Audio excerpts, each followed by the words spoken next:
Goodman with Anjali Khanat. Welcome, everyone.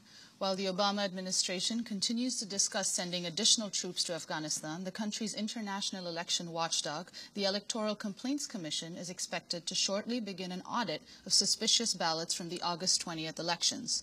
Initial results gave the incumbent Afghan President Hamid Karzai nearly 55% of the vote, but allegations of widespread fraud have delayed the final results.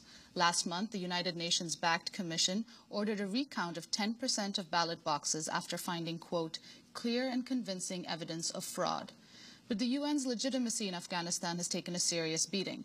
Last week, United Nations Secretary General Ban Ki-moon fired the top American diplomat at the UN shortly after the New York Times published excerpts of a scathing letter from Galbraith to Ban Ki-moon.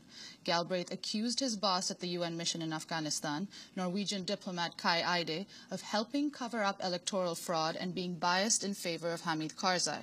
Eide has denied the accusations, and the United Nations maintains that Galbraith was fired over a, quote, personality clash with Eide. Speaking to the UN Security Council last week, Eide admitted to some fraud, but added that the expected audit would ultimately lead to a, quote, credible and legitimate result. Yes, there has been fraud. There has been irregularities committed by election officials, by candidates and their supporters, as well as government officials. When the final result has been certified, it must be respected by candidates and their supporters.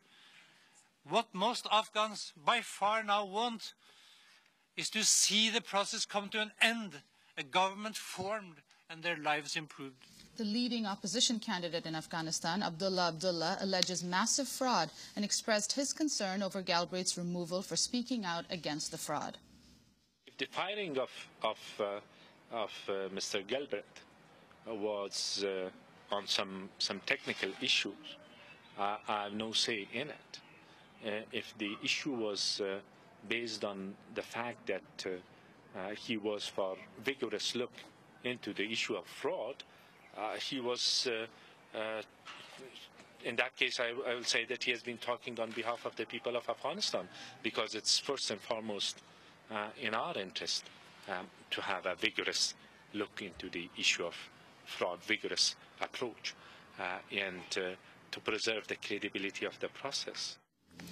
In an op-ed published in the Washington Post Sunday, Peter Galbraith describes the Afghan elections as a, quote, foreseeable train wreck, and says Kai Eide ordered him not to pursue the issue of fraud.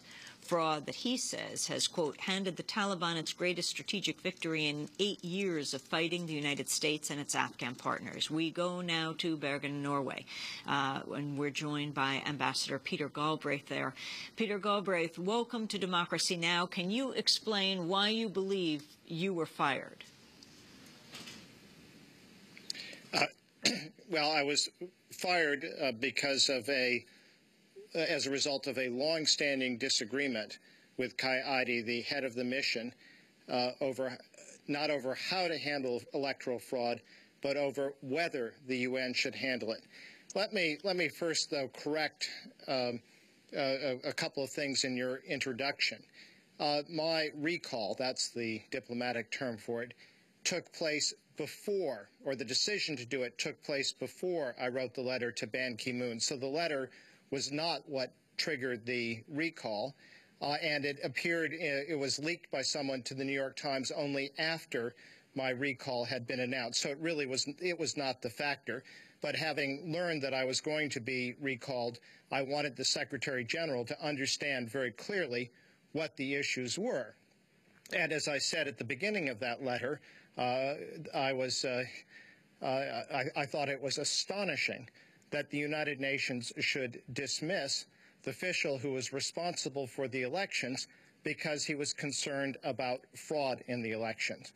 Now, I outlined both in the letter and in the piece I wrote yesterday for the Washington Post Outlook section what exactly the issues that I was concerned about. First, the fraud wasn't entirely preventable, but it could have been very substantially reduced.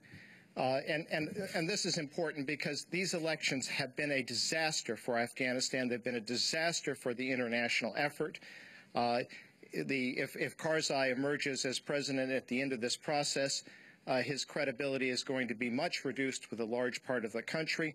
It clearly has undermined international support for the Afghan effort. When I'm home in Vermont, people are saying, well, what are we fighting for in Afghanistan? Before you could answer, well, September 11th. Now people say we're fighting to hold a corrupt government that has done this sort of thing in power. So the elections, the issue of fraud is hugely important. As I said, it could have been significantly prevented. In July, I was in charge as Kai Eide, the head of the mission, was away, as he often was, and I was working with the Election Commission and the Afghan ministers of Defense and Interior to reduce the number of polling centers that were going to be on the rolls on Election Day. And that's because I became aware that there were about 1,500 polling centers out of 7,000 that were located in areas that the Taliban controlled or were so insecure that they in fact, nobody from the security services or the Election Commission had ever visited those places. These polling centers were never going to open. But as long as they remained on the rolls, they provided an excellent opportunity for fraud, because the people perpetrating the fraud, which is, as it turned out, included the Election Commission staff, would be able to take the materials, report that they had been open, and then report returns. And of course, no observer, no candidate agent, and no voter could go to the location to see whether in fact the center had opened. So there were about 1,500 ghost polling centers. I was making progress with support from the U.S., the UK, European Union, NATO. But of course, the Afghan ministers complained about what I was doing to the head of the mission. He sided with them, ordered me not to do anything further. So that would have been the best opportunity to address the issue of fraud. After it took place, the UN had collected. We'd run a 24-hour election control center through the election period and the initial counting. We collected hundreds of incidents of fraud, and more importantly, we collected information, extensive information on turnout. And what our information on turnout showed was that in key provinces in southern Afghanistan, there was a tiny turnout, less than 10% in a number of cases, and yet a large number of votes recorded. That was very good evidence of fraud. We wanted to provide this information to the Election Complaints Commission. This is the UN-backed watchdog that under Afghan law is supposed to investigate complaints against the election process. Kai Eide, the head of the mission, said no. He didn't want this information shared at all. And finally, there was a third incident, but there were many others, but these were the most important. In early September, I was again in charge, and the Independent Election Commission, which actually was not an independent commission, it was appointed by Karzai and very much operated as on his behalf through this election process. I got word that they were planning to abandon published safeguards, their own published safeguards, to exclude fraudulent ballots from the final tally. And I got in touch with them, and I said that we would object to that. This produced, within 2 hours, the president of the country called in the American ambassador to protest it. I was called in by the foreign minister. This was deemed to be improper foreign interference. And instead of backing me up, Kai Eide sided with Karzai. And the result was where we are now.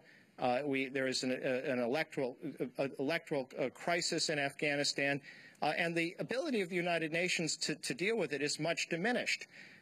You heard the presidential candidate Abdullah, who's the second place contender. But what was the message to him and to the opposition when the United Nations dismisses the individual who was responsible for supporting these elections because of concern over fraud? How could he have confidence in the role of the UN as an impartial arbiter at this stage? We're talking to Ambassador Peter Galbraith. He was just fired by UN Secretary General Ban Ki-moon as the top American diplomat at the United Nations in Afghanistan. We're speaking to him in Bergen, Norway.